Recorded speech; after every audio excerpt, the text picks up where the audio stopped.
इयत्ता चौथीचे विद्यार्थिनी तुमच्या समोर ज्ञानेश्वर आणि मुक्ताबाई यांच्या जीवनातला एक प्रसंग सादर करीत आहे.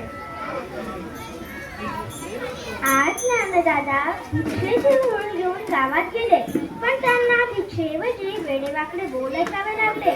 माझ्या ज्ञानदादाच्या बालमनाला दुःख झाले व ते झोपडीचे दार बंद करून आज दुःख करीत बसले आहेत.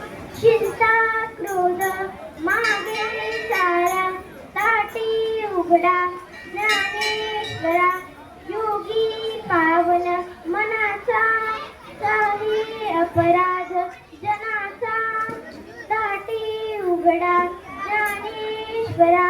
हे ज्ञानदाता, कोणी वाईट वागेल तर त्यांना क्षमा करावी हे तूच सांगतोस ना. आणि आज स्वतःच रागावून बसतात आणि या झोळी तर माझी टाकणाऱ्यांची बुद्धी तर भ्रष्ट झाली असणार. म्हणून तू का कष्ट होतोस?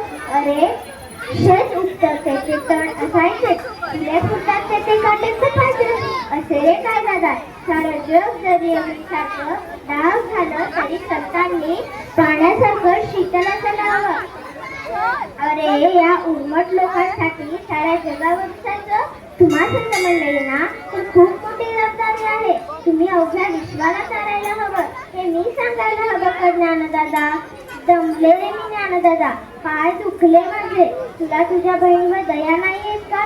विसरणारे राग, क्षमा कर या लोकांना, तुझ्यावर निवापाड प्रेम करणाऱ्यांना, दुर्बळ्या लोकांना, अंधारात सापडणाऱ्या या समाजासाठी, ज्ञानाचा दिवा लावण्यासाठी, तुझे सामर्थ्य दाखवण्यासाठी तरी दार उघड दादा, दार उघड दादा, दार उघड ज्ञानदादा, दार उघड.